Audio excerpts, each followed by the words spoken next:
하나님을 만나야 믿음이 자란다 하는 제목으로 말씀을 전하려고 합니다. 여러분 다 아시는 빌 게이츠 회장은 다 아시죠? 그죠? 워낙 유명하신 분인데, 이분이 자기가 한 30여 년 이렇게 경영했던 시절을 돌아보면서 했던 말이 하나 있는데요. 변화를 놓치는 것이 가장 위험한 일이었다, 이런 얘기를 해요. 아마 기업을 경영했든지 구멍가게든지 여러 가지 해보았던 분들은 몸소 이렇게 체험할 수 있는 그런 말이죠. 변화를 놓치면 위험하다는 거예요. 이렇게 변화를 놓치면 위험하다. 그래서 이분은 평소에도 나는 머리가 좋아서 그렇게 똑똑한 사람도 아닙니다. 이렇게 또 지혜가 많은 사람도 아닙니다. 다만 변화해야 한다는 마음이 생기면 그것을 생각으로 구체적으로 발전시키고 그 생각이 정리가 되면 또 행동으로 옮기는데 열심을 했을 뿐입니다. 세계적으로 유명한 이분의 성공 키워드는 뭡니까? 변화라는 거죠. 변화하지 않으면 죽는다, 이런 건데요. 이 기업을 좀 해보거나 했던 분들은 체험하는데, 저는 사장은 아니어도 대기업에 생활하면서 절실히 몸소 체험을 했죠. 일부 예배도 말씀드렸지만 이 원고에는 없는 얘기인데, 제가 당시에 근무할 때 회사가 온 나라가 삐삐로, 삐삐하면 페이지라고 하나요? 삐삐하면 알아들으시나요? 이렇게 삐삐하면 그 전화번호로 전화하는 시대에, 그래서 그걸로 수익 사업을 하고 번창할 때 다른 한 조그마한 부서에 핸드폰 부서가 생겼다고요.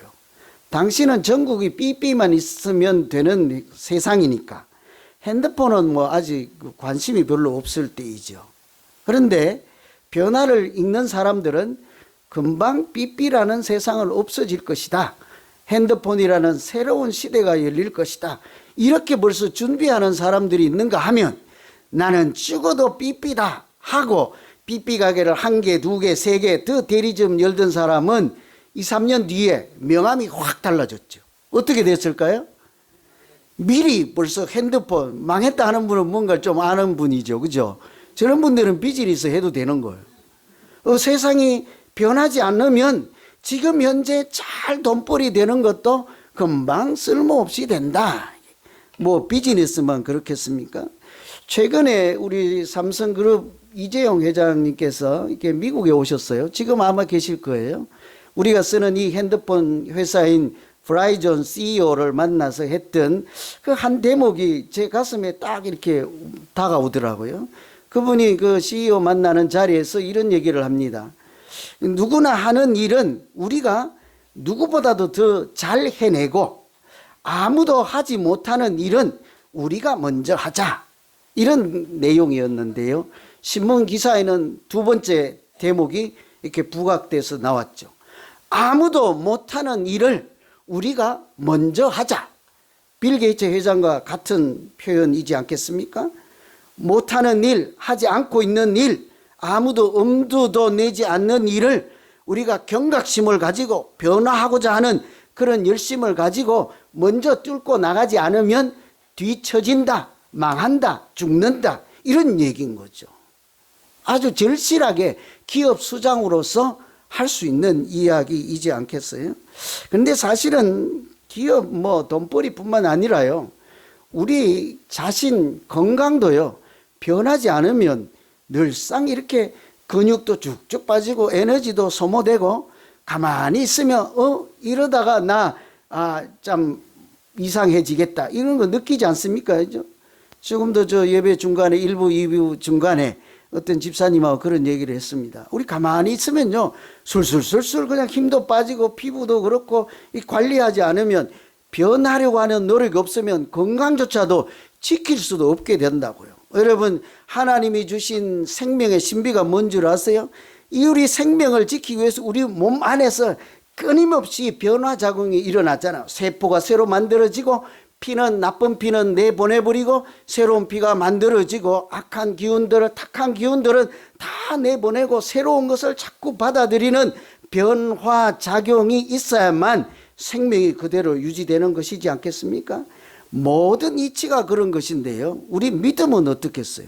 똑같은 것입니다, 사실은. 뭐 건강이든지 돈 버는 일이라든지 이런 것이면 제가 여기에서 뭐 이런 얘기를 할 필요조차 없지요. 우리 신앙생활이라고 하는 것도 사실은 지금 가만히 있으면요, 어느 순간에 보면 나는 하나님으로부터 저 멀리 밀려나서 하나님이 계시는지 아니 계시는지 분간도 할 수 없는 그런 상태로 전락하고 마는 것이지 않겠어요? 오늘 말씀에 보면 예수님께서 제자들을 산으로 데려가서 그 예수님께서 변화된 모습, 변형된 모습으로 해같이 빛나는, 해보다 더 밝은 빛나는 모습으로 그 제자들에게 하나님의 본질, 본체를 보여주시잖아요. 일종의 영적인 체험을 시켜주신 것입니다. 저 17장 1절에서 앞부분을 읽으면 변화산, 어떤 산인지 모르지만 하나님께서 변형된 모습을 보여주었다 해서 우리가 이름 붙여서 변화산이라고 하잖아요. 그런 영적인 체험을 했다 하는 말씀을 읽으면 뭔 생각이 드십니까, 여러분? 야, 쟤들은 참 부럽다. 그죠? 수지 맞았다. 나도 그런 체험이 있으면 얼마나 좋을까? 어디에 가면 이런 일을 경험할 수 있을까? 이런 생각들을 하는데요. 저는 이 말씀을 읽을 때마다, 특히 오늘 말씀을 전하려고 한 주간 말씀을 자꾸 읽고 묵상하는 중에 다른 질문이 생각이 났어요. 왜 그랬을까요? 예수님께서 왜 그러셨을까? 그냥 말씀하시면 되지 않겠습니까? 무슨 다른 기적을 하나 베풀면 되지 않겠습니까? 속된 말로 세상적인 표현을 하면 자기 있는 모습 없는 모습 다 그냥 속을 다 까발려 보여주시면서 제자들에게 영적 체험을 할 수 있도록 이런 자기 자신을 다 내주시는 거잖아요. 그죠? 안 그래도 된단 말씀이죠. 그런데 왜 그렇게 하셨을까? 생각해 보면 이제 곧 십자가에 달려서 화목제물로 자기 목숨을 하나의 밀알같이 땅에 떨어져 썩어서 많은 생명을 구원하는 화목제물로 내어줄 때는 되었는데, 둘러보니 제자들의 믿음은 어떻습니까? 아직 어린 아이 수준 같은 그런 믿음에 있어서 저들이 큰 변화를 경험하지 않고 일대 혁신이 일어나지 않으면 이제 승천하시고 부활하신 다음에 그들의 믿음을 장담할 수가 없단 말이죠. 그래서 자기 자신의 모든 것을 다 내어주시면서 천국의 모습을 보여주시는 영적인 체험을 하게 하는 것은 특별한 은혜예요. 큰 은총 그 자체이죠.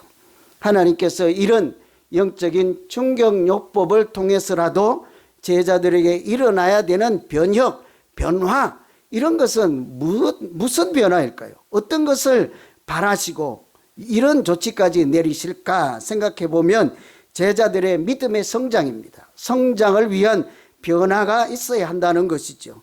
5절 말씀 보시면 말할 때 호련히 빛난 구름이 그들을 덮으며 구름 속에서 소리가 나서 이르시되 이는 내 사랑하는 아들이요 내 기뻐하는 자니 너희는 그의 말을 들어라. 우리가요 이 구절을 읽으면 여러분 남는 것이 무엇입니까? 여러분 마음에. 제가 이제 읽어드렸잖아요. 내 사랑하는 자요, 내 기뻐하는 자니라. 그죠? 간혹은 뭐 이렇게 하면 다른 교회는 아멘 하더라고요. 이는 내 사랑하는 자요, 기뻐하는 자니라 하면 자기에게 말하는 줄 알고. 물론 우리도 하나님이 사랑하시고 기뻐하는 자인 것은 틀림없습니다. 그래도 아멘이 안 하실 분들은 계시긴 하지만 뭐 관계없다 이거지. 뭐 나는 하나님이 기뻐하시든지 말든지 사랑하시든지 말든지. 그죠? 그래서 우리는 이 대목에 필이 있죠. 꽂혀요. 그죠? 그래서 이 구절만 남아요. 하나님이 기뻐하는 자요 사랑하는 자니라. 사실은요 이것이 끝이 아니라 하나님께서 정말 하시고자 하는 말씀은 그러니예요. 그러니 우리가 보기에는 겉보기에는 그냥 나사렛에서 사신 나그네 같은 이 예수라는 분이 하나님의 아들이고 하나님이 사랑하시고 하나님이 기뻐하시는 하나님 자신입니다. 그죠? 그거는 있는 사실 팩트를 전달해 준 것뿐이요. 그 듣는 사람에게 정작 하시고자 하는 말씀은 뭡니까? 그러므로 너희는 그의 말을 들어라. 이 얘기를 하고 싶은 거죠. 이분이 하시는 말씀은 진리요. 오늘 장로님 기도하신 것처럼 진리의 말씀이니 그 진리를 받으라. 그래야 네가 사느니라. 이런 얘기를 하는 것이지 않겠습니까? 그래서 이 베드로를 이렇게 산으로 들어가는 거예요.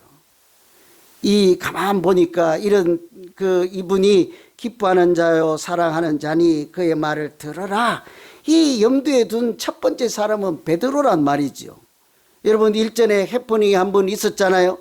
베드로는 사람이 할 수 있는 가장 아름다운 신앙 고백 뭡니까? 주는 그리스도시요 살아계신 하나님의 아들이 올시다. 이런 고백을 했잖아요. 그런데 웬걸 몇 시간 뒤에 며칠 지나고 보니 뭐래요?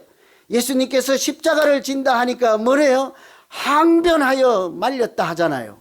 그때 항변은 꾸짖는다, 책망한다는 뜻이에요. 선생님이라도 주님이라도 내 생각과 다르니 십자가를 지는 일은 내 눈에 흙이 들어가기 전에는 아니올시다. 안 됩니다. 항변했다죠. 주님도 자기 생각하고 다르니까 막 나무랜다는 얘기예요. 그죠? 여러분 중에도 그런 분들 가끔 계시죠? 제가 뭐라고 하면 자기 생각하고 다르면 그냥 대뜸 그냥 아니올시다 이렇게 할 수 있잖아요. 그죠? 그래서 주님이 볼 때 이건 아니다. 내가 십자가에 달리고 이렇게 부활하여 성취한 다음에 저 베드로라는 제자가 저렇게 믿음 생활을 했다가는 어떻게 하나님 나라를 세우고 어떻게 내가 맡기신 사명을 감당할 수 있을까 이런 고민하지 않겠습니까? 그래서 이렇게 예수님께서 그 제자인 베드로를 산으로 데려가는 거죠. 이래서는 안 되겠다. 왜요? 하나님을 제대로 알고 하나님의 마음도 제대로 알고 그런 성장한 믿음, 성숙한 믿음 아니면 그 아무리 위대한 고백을 했다 할지라도 그것이 한순간에 물거품이 되고 만다 하는 것을 알기 때문인 거예요. 여러분 베드로를 진단하기를 네가 하나님의 일을 생각지 아니하고 사람의 일을 생각한다 그렇게 말씀하지 않았습니까? 그래서 그 생각의 변화를 일으키고 또 사람의 생각을 버리고 하나님의 생각을 먼저 이렇게 받아들일 수 있도록 하나님 말씀을 듣는 상태로 변화되기를 원하는 마음에 산으로 데리고 간 거죠. 그리고는 아무 얘기도 안 해요. 너 잘못하지 않았느냐? 왜 이렇게 지금까지 무덤덤하냐? 왜 지금까지 10년을 따라다녀도 아무런 일도 일어나지 않고 변화도 없는 그런 믿음 생활을 하느냐? 말하지 않습니다. 그냥 단지 자기 자신을 확 보여주는 거죠. 여러분 사람이 변화되는 것이 얼마나 어렵습니까? 그죠? 참 어려워요. 우리 어릴 때 자식들 키워봐요.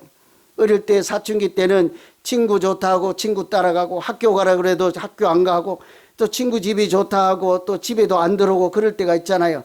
아무리 해도 안 되잖아요. 그 생각 하나 변하는 게 어렵습니다. 자기가 깨닫고 체험을 하고 각성이 일어나야 그 변화가 일어나잖아요. 주님이 말씀하지 않습니다. 가서는 내가 누군지를 다 보여드리는 거죠. 영적인 체험을 하고 하나님의 은혜를 만나면 하나님을 제대로만 만나면 누구에게든지 크고 놀라운 기대할 수도 없는 그런 변화가 자동적으로 일어나게 될 줄로 믿습니다. 그렇죠? 우리 모두가 이런 변화가 일어나야죠. 그곳이 산이죠. 성경에 보면 산은 보통 하나님을 만나는 거룩한 구별된 장소예요. 모세는 어느 산에서 하나님을 만났습니까? 호렙산이라고 하는 곳에서 뜰기나무 가운데 이렇게 타지는 않지만 불꽃이 올라가는 것을 보고 하나님을 만났잖아요. 엘리야는 갈멜산에서 하나님을 만났습니다. 출애굽했던 백성들은 어느 산에서 하나님을 만납니까? 시내산에서 가던 걸음을 멈추고 거기서 말씀을 받는 하나님을 만나는 경험을 하잖아요. 그 당시에 시내산에 올라갔던 모세도 또 한 번 하나님을 만났을 때 내려올 때 그 얼굴이 어땠습니까? 쳐다볼 수 없을 정도로 빛이 났더라 그렇게 얘기를 하잖아요. 엘리야도요 산에서 하나님을 제대로 만났더니 850명이나 되는 바알과 아세라 신, 그 신을 숭배하는 우상을 숭배하는 자들을 자기 혼자 감당할 수 있는 믿음으로 거듭나지 않습니까? 이게 산의 영적인 체험을 할 때 우리에게 능력도 생기고 은혜가 넘쳐서 믿음 생활의 방향이 달라지고 그냥 무덤덤한 믿음 생활이 아니라 그냥 아무 변화도 없는 믿음 생활이 아니라 하나님이 함께 하시고 역동하는 믿음으로 우리가 아니라 하나님께서 그렇게 새롭게 만들어 줄 줄로 믿습니다. 은혜가 사람을 변화시킬 수 있기 때문이죠. 여러분 혹시 잘 믿지도 못하고 성장도 못하고 자기 생각으로 가득 차신 분들이 있습니까? 그러면요, 신앙의 변화가 일어날 수가 없습니다. 성장하기가 참 어렵습니다. 여러분 우리가 잘 아는 책이 있는데요, 누구나 다 아는 유명한 책이라서요, 지성에서 영성이에요. 영성에서 지성입니까? 하도 헷갈려가지고. 여러분 뭐예요? 영성에서 지성이요, 지성에서 영성이요. 뭐 당연한 걸 그걸 뭘 생각을 합니까? 지성에서 영성이죠. 사람의 생각으로 가득 찬 것이 하나님의 생각으로 가득 찬 상태로 바뀐다는 거죠. 그런데 그 제목이 미완성이잖아요. 지성에서 영성으로 못 됐다는 거예요. 바뀌고 보니 참 잘했다. 지성으로 영성으로 옮기고 보니 이것은 하나님의 은혜였다. 지성에서 영성으로 바뀌고 보니 내가 한 일이 아니라 이것은 기적 같은 일이었다. 지성에서 영성으로 바꾸고 보니 이것은 정말 인생을 제대로 살고 행복하게 사는 비결이었다. 뭐 이런 얘기를 하는 것이지 않겠어요? 그런데요, 거기에는 지성에서 영성으로 바꾸는데 70년이 걸렸다. 그 얘기도 들어있는 거예요. 이분이 70세에 예수를 영접하고 이런 책을 쓰게 되었지 않겠습니까? 더 우리처럼 아직 우리 말고 이제 밖에서 70이 되고 80이 되어도 하나님을 영접지 못하는 사람들에게 자기의 아픈 쓰라린 경험을, 참 부끄러운 얘기겠지만 70세까지도 하나님을 몰랐던, 철학으로 가득 차 있고 문학으로 가득 차 있고 사상으로 가득 찬 사람의 생각인 지성으로 가득 찬 인생을 살 때는 하나님의 생각을 받아들이기가 어려웠거든요. 여유가 없었거든요. 은혜를 체험할 그런 형편이 못 되었습니다. 하나님이 자리 잡을 그 마음의 공간이 없는 거죠. 그런데 언제 그 지성이 영성으로 바뀝니까? 여러분 다 아시는 대로 딸이 암에 걸려서 이렇게 아주 어려운 형편, 고난을 당하는데도 그 딸이 어때요? 하나님을 전적으로 신뢰함으로 암과 더불어 둘이만 사는 것이 아니라 누구요? 그를 지키시고 생명과 사망의 주관자 되시는 하나님과 더불어 걸어가니 그 여전히 기쁨이 충만하고 성령이 충만해서 웃는 것을 보고 내가 70년 동안 믿었던 지성으로만 설명할 수도 없는 것이 있구나, 그것을 깨닫는 순간 어때요? 그 순간에 무너지는 거잖아요. 그래서 지성에서 영성으로 옮겨가지 않습니까? 여러분 우리도 마찬가지입니다. 믿음 생활이 무덤덤하고 미지근하고 아무런 생동감이 없을 때, 그때는 바로 우리 각자의 변화산으로 올라가서 하나님을 만나고 영적인 체험이 필요한 때인 줄로 믿습니다.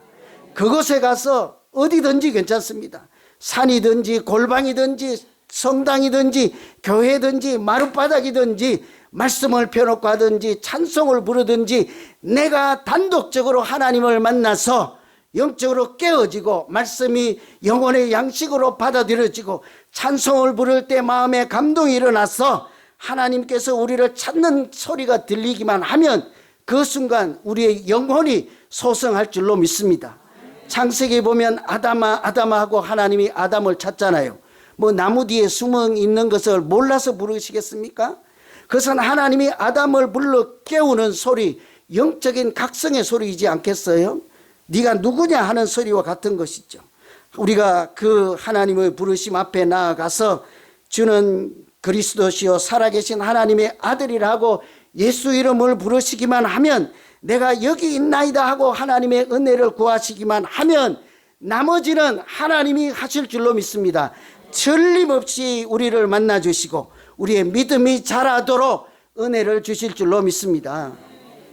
그런 변화가 좀 일어나야 우리가 제대로 이렇게 그냥 무덤덤하고 미지근한 믿음 생활이 아니라 살아 숨쉬는 역동하는 믿음 생활을 하지 않겠어요?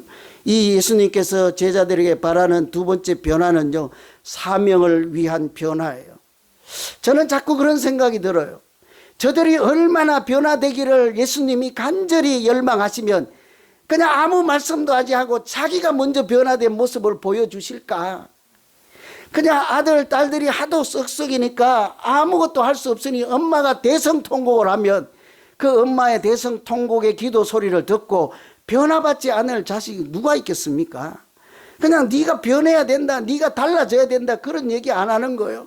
참 인간이라고 하는 나약한 죄인 같은 존재 앞에서 뭐가 부족해서 하나님이 자기 그냥 인간의 육신의 옷을 다 벗어버리고 영적인 옷으로 하나님의 본체를 보여주실까? 하나님은 자존심도 없겠습니까? 얼마나 사랑하면 그렇게 하겠냐고요. 왜 그랬을까요? 7절에 보면 그들이 산에서 내려올 때에, 9절입니다. 그들이 산에서 내려올 때에 예수께서 명하여 이르시되 인자가 죽은 자 가운데서 살아나기 전에는 본 것을 아무에게도 이르지 말라 그러죠. 여기에 보면 우리가 그냥 지나쳐 버릴 말씀이 있는데 그들이 산에서 내려올 때라는 말씀이 있죠. 베드로가 산에 따라갔다가 예수님께서 참 휘황찬란한 변화된 모습을 보여주니까 얼마나 황홀했겠습니까? 그죠? 말로 표현할 수 없는 그런 순간을 우리가 황홀경이라고 하잖아요. 그죠? 그 영적인 체험을 하고 이렇게 죽었다고 생각했던 모세가 그 옆에 서 있고 엘리야가 그 옆에 딱 있으니 이런 천국을 보는 것이죠. 여러분, 모세는 지옥에 갔습니까? 천국에 갔습니까? 그 우리가 성경책을 읽다가 보면 가나안 땅에 너는 못 들어간다고 해가지고 가끔 가다가 모세는 지옥에 갔다고 주장하는 사람들이 있더라고요. 근데 나는 지옥에 갔는지 천국에 갔는지는 모르지만 그 변화산 꼭대기에 예수님과 더불어 서 있었다는 것은 우리가 다 알잖아요. 여러분, 하나님은 산자의 하나님이라고 합니다. 살아있는 사람의 하나님이요. 그러면 거기에 모세가 있고 엘리야가 있었으면 그 당시에 거기에 있던 모세는 죽은 사람이요, 살아있는 사람이요? 살아있는 사람이요. 천국에 살아있는 모세를 보여주시고 엘리야를 만나게 하시는 특별한 은총을 경험했으니 베드로가 얼마나 이렇게 꿈 같은 순간이었겠습니까? 그랬는데요, 그 순간에 뭐라고 해요? 여기가 너무 좋다. 여기가 너무 좋다. 그죠? 어제 우리 어르신들 기도원에도 갔다 오시고 어디 공원에도 갔다 오셨는데 여기가 너무 좋다 하고 아마 집에 안 오고 싶은 분들도 들어 계셨을 거예요. 그죠? 그런 기분인 거예요. 여기가 너무 좋소이다. 그 4절에 보시면 여기 있는 것이 너무 좋사오니 만일 주께서 원하시면 내가 여기에 초막셋을 짓되 하나는 주님을 위해서 하나는 모세를 위해서 하나는 엘리야를 위해서 짓겠나이다. 근데요, 좀 너무 속보이는 얘기예요. 여기가 좋사오니 주님을 위해서 엘리야를 위해서 모세를 위해서 집 한 칸을 짓겠습니다 한데 그럼 지 집은 뭘 어쩌겠다는 거예요? 베드로 자기 집은. 그 네 번째, 그리고 나의 집도 여기 지어서 저 땅에는 내려가고 싶지 않소이다. 그냥 싸우고 찢고 뽑고 믿지 않는 사람들에게 전도도 하고 선교해야 되고 헌금도 해야 되고 주일마다 교회도 가야 되고 내 시간도 아깝고 저런 곳은 안 가고 여기에서 황홀경에만 빠져서 그냥 행복하기만 하면 좋겠나이다. 이렇게 한 거예요. 여러분, 잘한 대답입니까? 아직도 2% 부족한 상태입니까? 그래요. 어떻게 그리 잘하십니까? 어떻게 그렇게 본능적으로 하십니까? 그죠? 하나님의 마음은 거기에서 초가삼간 짓고 행복하게 사는 것을 하나님 잘 믿는 믿음 생활이라고 생각하지 않기 때문이에요. 그래서 7절에 보면 일어나라 하잖아요. 여기 초가 3칸을 짓겠습니다 했는데 일어나라 하죠. 뭐예요? 그 뒤에 내려가자 하는 거예요. 일어나라, 내려가자. 초가 3칸이 웬 말이냐? 초막이 웬 말이냐? 하나님의 마음은 벌써 저 산 아래에 있었습니다. 내려갈 것을 생각하고 있었습니다. 십자가를 지고 많은 사람을 구원하실 사랑의 그 사역에 관심이 있지 않겠습니까? 산 아래에는요, 자기 아들이 아파서 간질병에 걸려서 그러니까 물에도 넘어지고 불에도 넘어지는 아들을 둔 아버지의 눈물이 있습니다. 그곳에 그 아버지의 간곡한 기도가 있습니다. 그곳에 주님이 마땅히 달려가야 하지 않겠습니까? 어떻게 했어요? 여러분, 제가 퀴즈를 하나 낼게요. 오늘 오후에 어떤 권사님이 자기 생일이라고 국수를 사준대요. 5시 오래. 근데 오늘 오후에 어느 권사님이 자기가 아프다고 기도를 해달래. 국수 먹으러 갈까요? 기도하러 갈까요? 그러면서 여러분은 왜 국수 잡수러 가십니까? 마땅히 그 집 아래 산 아래에 아들을 위해서 눈물로 간곡히 주의 은혜를 구하는 그런 외로운 사람들이 있는 곳, 상실한 마음이 있는 곳, 마음이 아픈 사람들이 있는 곳으로 가는 것이 예수님 마음이지 않겠어요? 하나님의 계획이지 않겠습니까? 그런데 이번에 보니까 베드로가요, 항변하지 않습니다. 나 싫어요. 나 못 가요. 나는 무조건 집 지을 거예요. 그렇게 하지 않잖아요. 아무 말하지 않고 예수님을 따라 내려가고 있어요. 그러면서 속으로 기도하지 않겠습니까? 내 생각이 또 짧았습니다. 내가 그냥 주먹으로 한 대 때려 주십시오, 주님. 내가 잘못 생각했습니다. 그래서 이제는 하나님의 마음을 제대로 알게 하시고 그 마음도 배우게 하시고 그것을 행동으로 옮길 수 있는 실천적인 믿음도 주셔서 주님 가신 그 길 나도 가겠습니다. 저는 이것이 우리의 기도가 되기를 소망합니다. 한 가지 이야기하고 마치겠습니다. 다 아시는 대로 안소니 드 멜로라는 사람이 그렇게 기도했대잖아요. 젊었을 때는 어떻게 했어요? 하나님, 내가 온 세상을 바꾸는 인물이 되게 해주십시오. 온 세상을 바꾸고도 남는 훌륭한 사람 되게 해주십시오. 열심으로 살았습니다. 나이 한 40이 됐는데 세상을 둘러보니 변화된 건 아무것도 없고 무슨 일이 일어나지 않았습니다.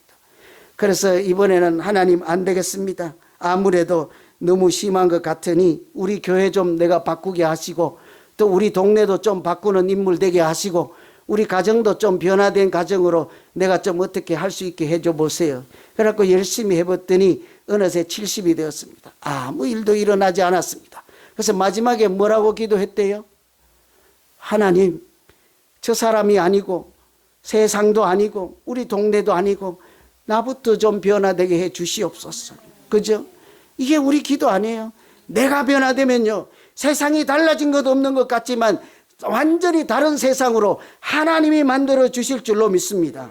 아무도 생각지 못했던 모세와 엘리야가 등장하는 천국의 세계를 우리의 믿음과 우리의 소망하는 그 간절한 기도를 통해서 하나님이 그렇게 인도하시고 만들어 주시기 때문이지 않겠습니까?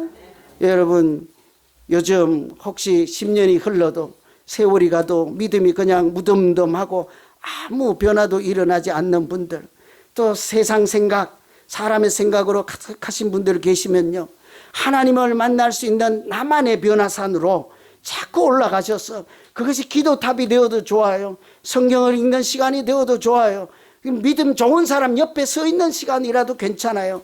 나만의 변화산으로 올라가서서 살아계신 하나님을 만나고 은혜를 경험하여서 하나님 내게도 좀 믿음이 꿈틀거리게 하시고 내가 가만히 있으면 그냥 이게 몸이 달아서 가만히 있지 못할 정도로 그렇게 산 믿음으로 하나님께도 영광을 돌리고 내 자신도 행복한 신앙생활을 할 수 있도록 하나님 나 좀 바꿔 주십시오. 그렇게 기도할 때 큰 역사가 나타나고 하나님이 함께 하시는 우리 믿음 생활 되기를 간절히 기원합니다. 기도하겠습니다. 하나님 아버지, 참 잘 믿는다 하면서도 금방 주는 그리스도시요